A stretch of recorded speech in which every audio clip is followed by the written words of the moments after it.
Sir Mo Farah is used to starting races as the favorite.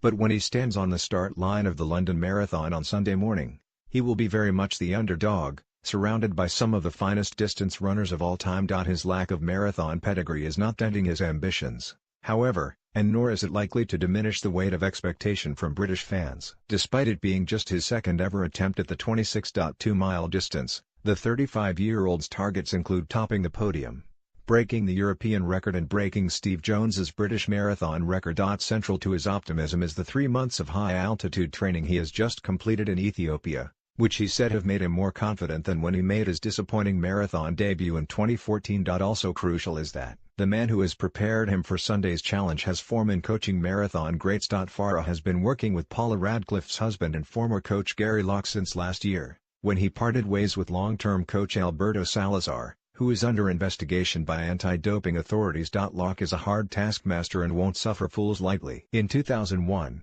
footage of him shouting at Radcliffe after she finished fourth at the World Championships was beamed around the world. Pressed on whether he had seen the aggressive side of his new coach, Farah said, "Gary is good, to me that's what it takes. It's about understanding the challenge as a coach and an athlete. In the sessions we do, he's up for it on the bike. I haven't crossed him yet. It's good, the best ever. Me and Gary get on well. I respect him as a coach and he respects me as an athlete. His job is to get me through, to get me in the best shape, to understand me, and that's what he does." Farah's 3 months of high-altitude training saw him regularly clocking over 120 miles a week, including fending off dogs and weaving through cattle. He also crossed paths with one of his main rivals on Sunday, Ethiopia's Kenenisa Bekele, who he said was very helpful when he visited his track. Farah's main competition is expected to be reigning Olympic champion Eliud Kipchoge, who is targeting the world record. Yet earlier this week, when asked about his chances, Farah did not back down, saying, "A win would be amazing. It's going to be difficult, but with every race, I go into it to fight and try to go for podiums. The aim is definitely to go after that British record. This is the biggest race. There is only one way to run, and that is mixing it with the guys and seeing what we can do. If world record pace is what the guys are doing, why not?"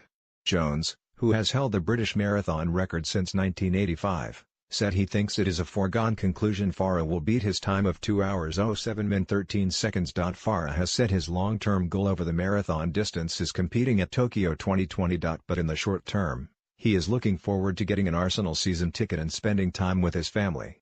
"I am in London now," he said. "I am excited, having a season ticket at Arsenal next year. And next week is just getting involved with the missus and the kids and having family time."